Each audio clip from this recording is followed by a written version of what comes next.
Hey, I'm Coach Mickey, and I'm so glad that you've joined us. And if this is your first time joining us, come on in and make yourself comfortable. For those of you that join us on a regular basis, I am so glad that you do. Thank you so much for always reaching out to our guests with your comments, your questions, and your suggestions of people you'd like to hear, not only on this podcast, but on my YouTube channel.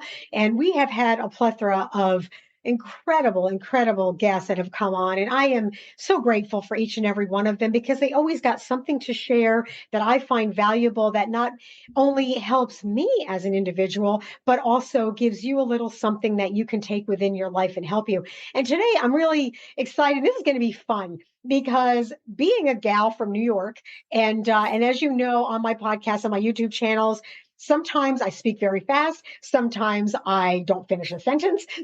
Sometimes I laugh through what I'm saying. So I am really thrilled to have on today Dimitri, who is a communication specialist. And what he does is he has a mission to help people how to communicate with more confidence and be more competent in their communication. So we're going to have fun with you today, Dimitri. How are you? Hi, Mickey, and thank you for having me as well. I'm doing great today. Actually, it's been a relatively chill day today, so I'm getting things done one at a time. Thank you for having me, and thank you for this wonderful introduction as well. Appreciate being a guest here. Well, I'm thrilled to have you. As I know, and I've heard from not only my friends, but also I call my circle of friends here on the podcast and on the YouTube channel. They're like, oh my gosh, you speak so fast. However, I've learned to slow down. I've learned to try to think before the process goes from my brain to my mouth, which isn't always happening. So I've got to ask you, well, first of all, I want to back up. Tell me your story. How did you get involved with this? How did this become your passion and your mission in life to be able to help people to communicate? Yeah, so I've always had this bug in communication. I think because of my environment, both my parents, I feel, are very, they don't speak the same language necessarily. And so I always had this bug and this curiosity about how people communicate with each other in general. But at first, actually, my background is in more performing arts. So I'm originally Greek, but at the age of just before 18, around 18, I moved to London in the UK. And I studied theater. I have my first degree in theater, and then I did a second degree, a master's degree in acting, actually. And then I started acting in London, and I did that for about 5 years. And I really enjoyed it, mostly stage stuff rather than film stuff. But I did a bit of screen as well. And there was something inside of me that felt that I needed more. And it sounds a bit crazy because a lot of people really dream of becoming actors and kind of like making it and going on stage and doing all of that stuff. And part of me had that, but I also felt like I wanted to be more creative. And somehow I felt I wanted to be more helpful in some ways. And so I did a third degree, I suppose, another master's degree in voice studies, in communication, vocal communication, basically. And that was a 2-year MFA program where we go into the tangibles of voice, if you like. So physiology, anatomy, acoustics, the science of it, if you like. And also the untangible, the more artistic elements of like voice as a sense of identity and who we are and how we express ourselves and how personal our communication is. And so I did that, graduated, and then I started my practice, and I've been training speakers. I've been training actors. I've been training people I've been training journalists, people who have communication at the heart of their practice ever since. And about almost 3 years ago, I moved to the US in LA, California. And I've been continuing doing my business here, and I've been having a great time doing so. It's been an honor dealing with people's personal stories, and a huge responsibility in being careful and sensitive as I handle them as well in my practice. Wow, that's dealing with a lot of different personalities in an eclectic group. I mean, I'm not just speaking about LA, but coming from Greece, then to London, and then from London here to the US. So you really have had uh, a grouping of different cultures, different beliefs, different, like you said, dialects. So all that, pulling it together. Let me ask you this: what do you find is the most common thing? Our common denominator, especially across the board. I mean, regardless of what culture or background that somebody has, that you find is the struggle with communication. Good question. I would say the most common struggles are usually of um, manifestations of a very important rule in communication, or breaking that rule. And that rule is that it doesn't matter what you say, but what the other person hears. So if, for example, we're talking about, you mentioned earlier that you're speaking fast, or a lot of people speak fast. Communication happens on the terms of the listener's terms, basically. So fast is not fast to you. Fast is fast for the listener. So in order to prevent cognitive overload, very often we need to think about what is the pace that the listener can process information and then speak at that pace. So that is like one manifestation. Other manifestations, you can hear it when people say, well, I told you this. And that's what you said. That can absolutely be true. It doesn't mean that that's what I heard, or that's what they heard, your listeners heard. It could be that you mumbled your words. It could be that you explained it in a very convoluted, complicated way. It could be that you were not projecting your voice so they didn't hear it. Or it could be down to them. Sometimes I teach workshops straight after lunch, and all the blood is going straight to people's stomachs and they're not really focusing. They're getting sleepy. It could be that they're overstressed, so they didn't hear it, or they had something else in their minds. It could be there's neurodiversity. It could be that they've got ADHD and their attention is somewhere else. There is so many factors that can give birth to unwanted misunderstandings. And there are usually some sort of manifestation of ignoring or not properly understanding the principle of it's not what you say, but it's about what the other person heard. I hope that makes sense. Oh, no, it makes perfect sense. And I have learned, and again, whether it's been through my coaching or speaking, I have stopped and said, okay, let me repeat. Let me see if I heard you correctly. And then I'll repeat what I thought they had said or what I thought I had heard. And I said, I just want to clarify that this is what you meant. And then that gives them the opportunity to go back and say, well, yes, but I meant this, or no, this is what I meant to say. So I give them an opportunity. So as a listener, and that's a skill in itself, is being a good listener and also being able to communicate, is stopping and trying to filter out and hear what that person said, or I should say, listen to what that person said and then clarify it. But as the communicator and the speaker, a lot of times I may follow it up with a question to see if they actually heard the point I'm trying to get across, if they understood it.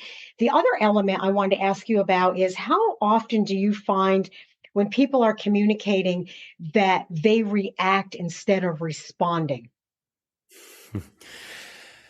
Very often. It happens all the time. I actually have a speech on that, on how to get through to everyone. And I'm talking about something very important there that is called the amygdala hijack. And the amygdala hijack was quoted first time by, his name escapes me, but it's the person that actually invented emotional intelligence. And it's a very well documented phenomenon in the world of neuropsychology. And the idea of it is that every time we feel threatened somehow, there is a part in our oldest part of our brain, the reptile brain, that's called the amygdala. And the amygdala actually comes from Greek. Amygdalo in Greek, it actually means almond, because it's almond shaped. Is a part of our brain. And it gets activated every time we feel threatened. So this is when we perceive a threat.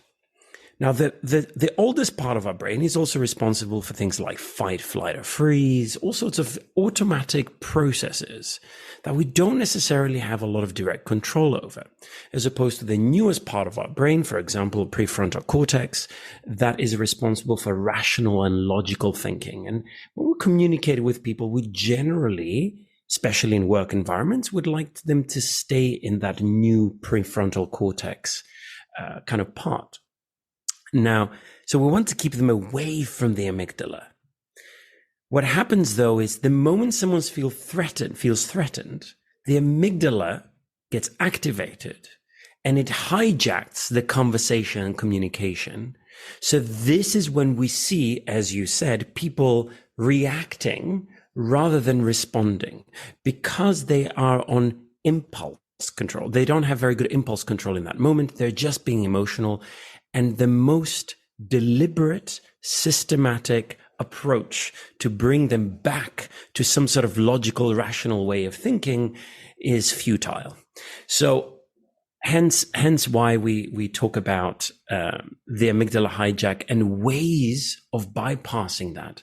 And a good way of doing that is absolutely, as you said, checking in with the person. One of the ways, of course, checking in with the person where you heard.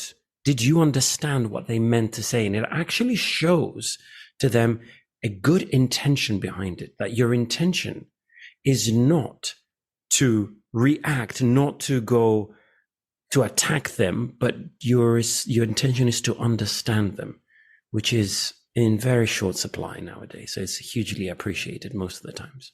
Yeah. Well, and I think what happens is people get so excited about what they have to say because they're passionate about it, or whatever they're going through at the time. It's just coming out there, and they're not really thinking about what's being said and how they're really communicating to get that across. Well, first of all, when you said the thing about it's the shape of the almond, I'm like, well, no wonder people think I'm nuts. Is what they're hearing. Excellent. Absolutely. Wow, that's a good one. Actually, do you know what? I've never heard of this before as a concept. I don't know. Maybe I'll quote you, but I'm going to steal this to say that's why people are nuts when their amygdala gets activated. Absolutely, they'll behave nuts. Absolutely.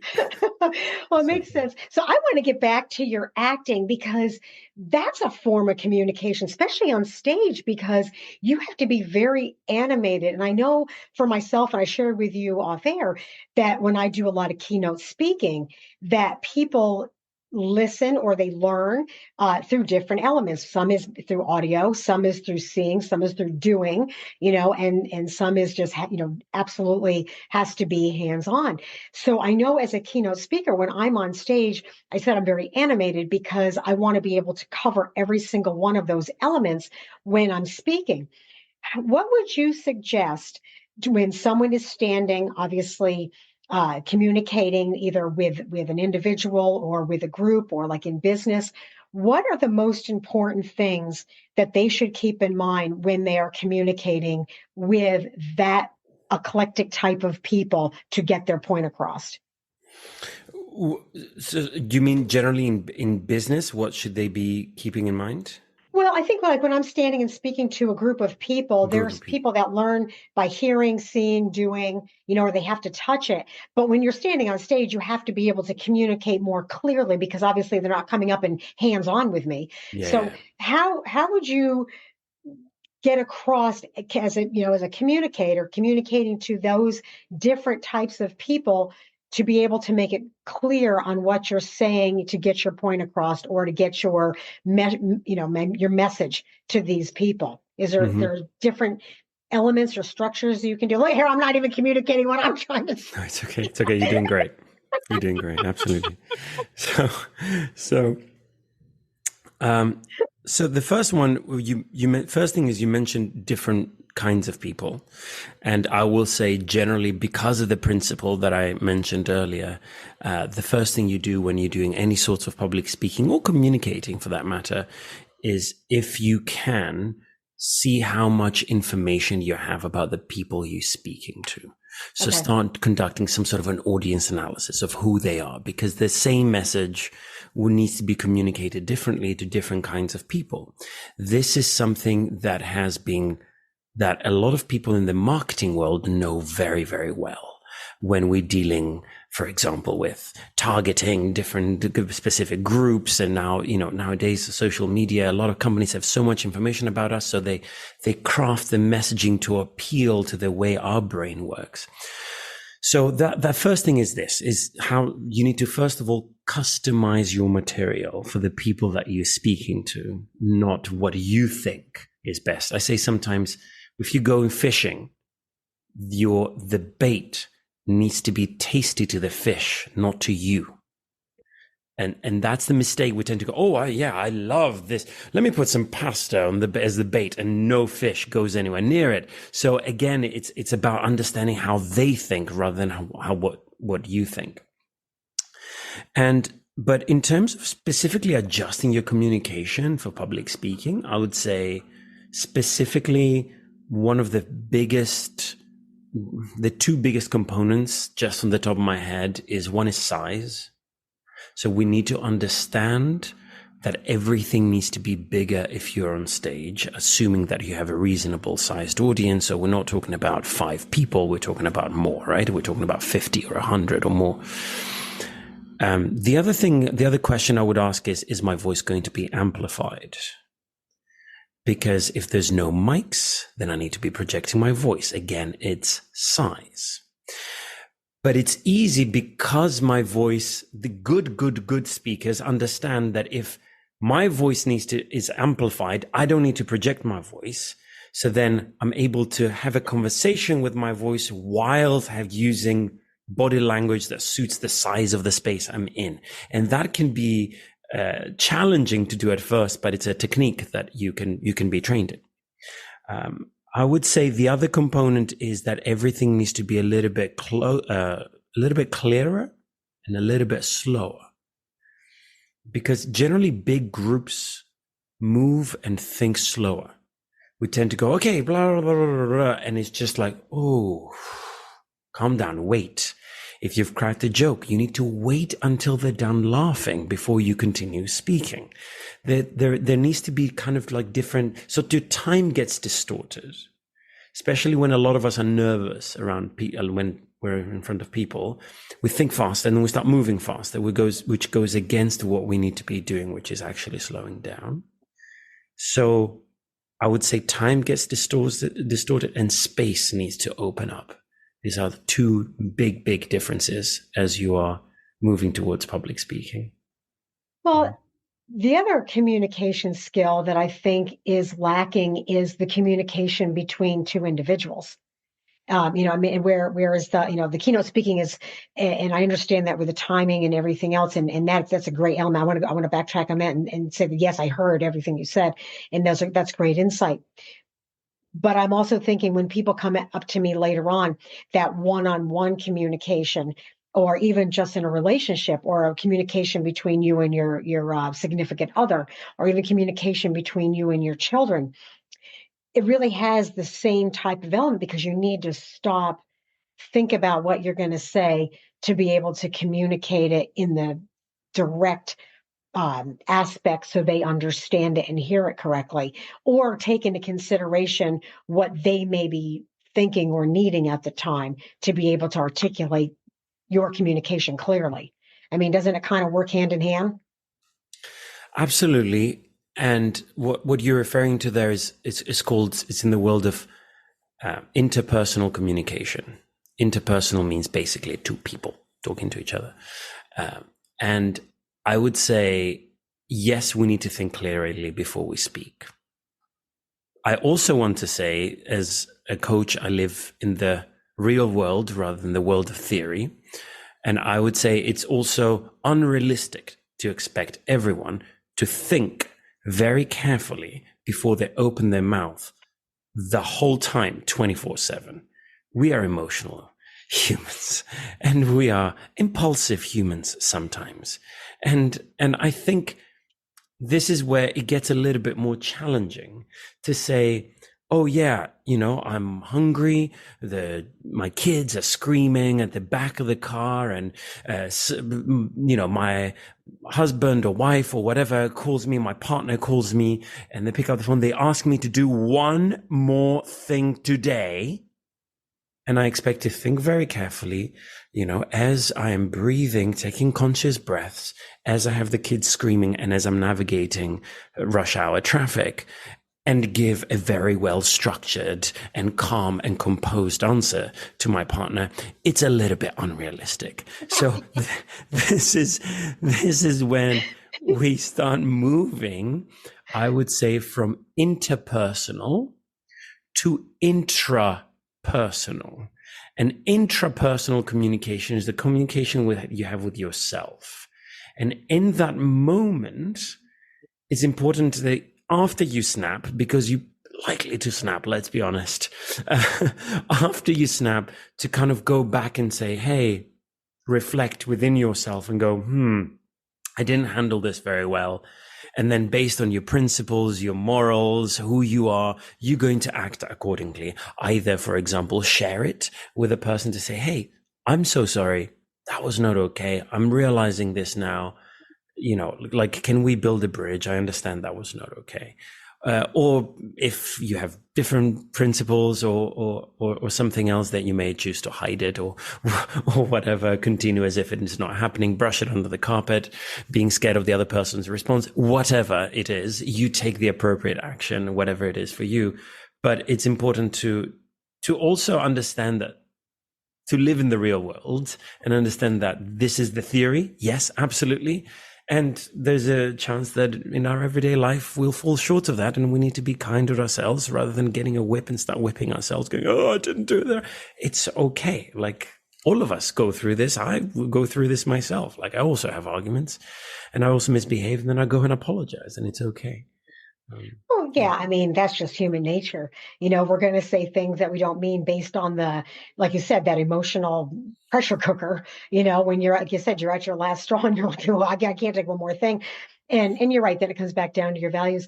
But I would say the majority, I mean, in looking at just as a blanket type of thing on an everyday occasion, taking out the stress or just communicating, whether it's with your family or coworkers, the key elements to communication, and I'll give you we got about another 5 minutes.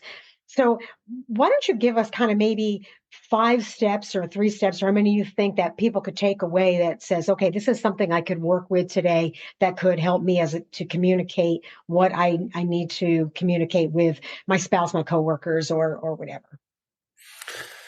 Good. In interpersonal communication, would you say? Or public speaking? Personal. Interpersonal. Okay, good.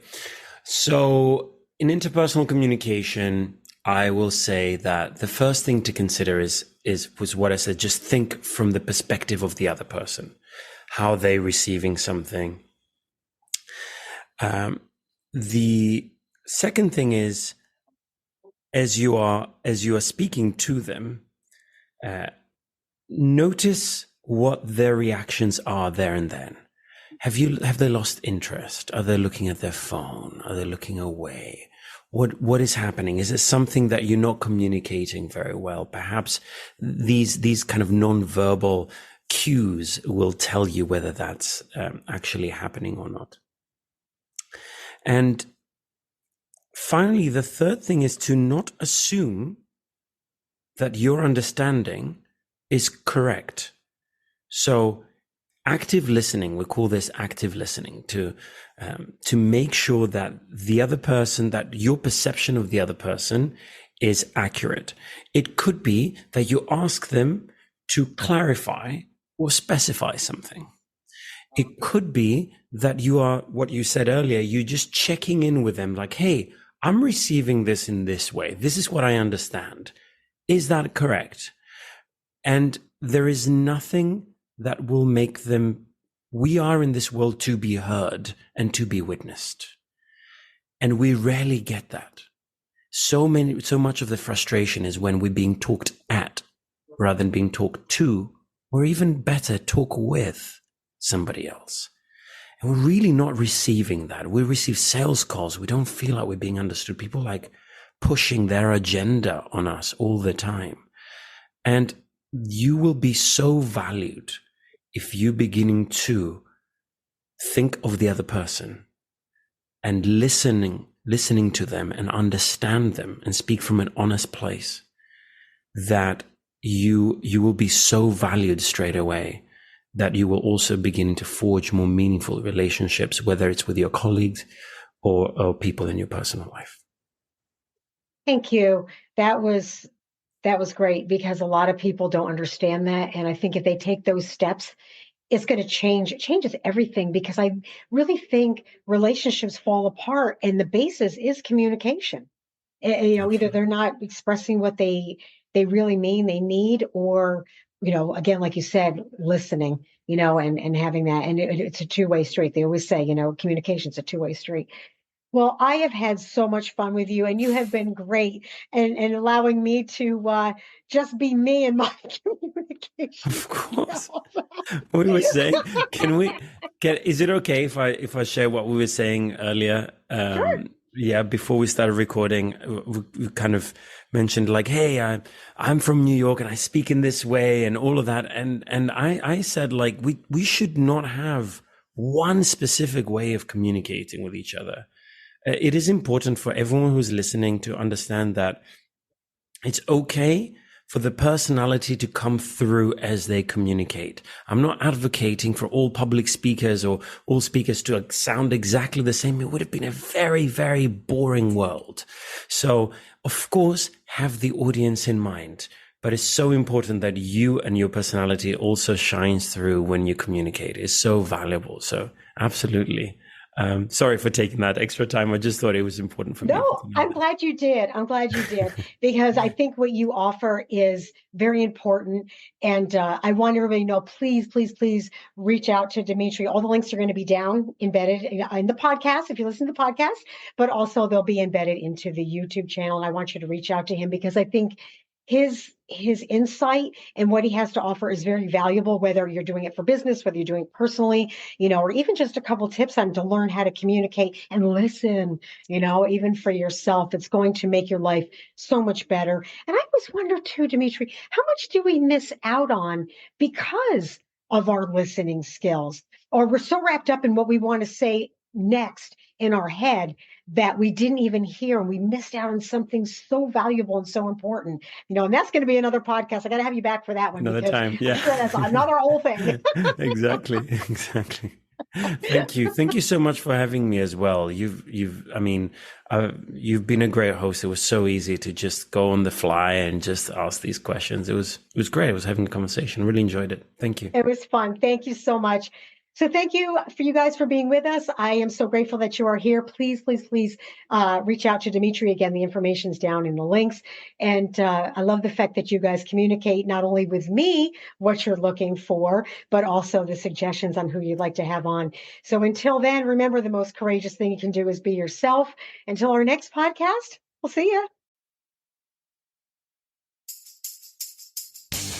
This episode was brought to you by KeepOnSharing.com. They're calling themselves the first truly ethical social network. They'll share back 50% of their revenue with their users, but that's just the tip of the iceberg. It's free to register, and they never sell your information. You can list your products, events, and content for free. Adult content accounts, be gone. They're fun, positive, and encouraging sites supporting local business. In a day and age where social media sites, even well-established ones, are being brought to light left and right for their questionable and sometimes downright archaic business practices, KeepOnSharing.com is a well-needed breath of fresh air. While you can share personal content, news articles, or just about anything for fun and profit, the marketplace allows practically anyone to sell anything at any time from anywhere. But on this site, you are the boss. I cannot express how amazing it is that KeepOnSharing.com shares 50% of all revenue back with the users, on top of having a truly transparent, supportive, and clean business model. Check them out. I'm signing up. Will you? Go ahead and meet me on there. Just go to keeponsharing.com. A link will be provided in this episode's description.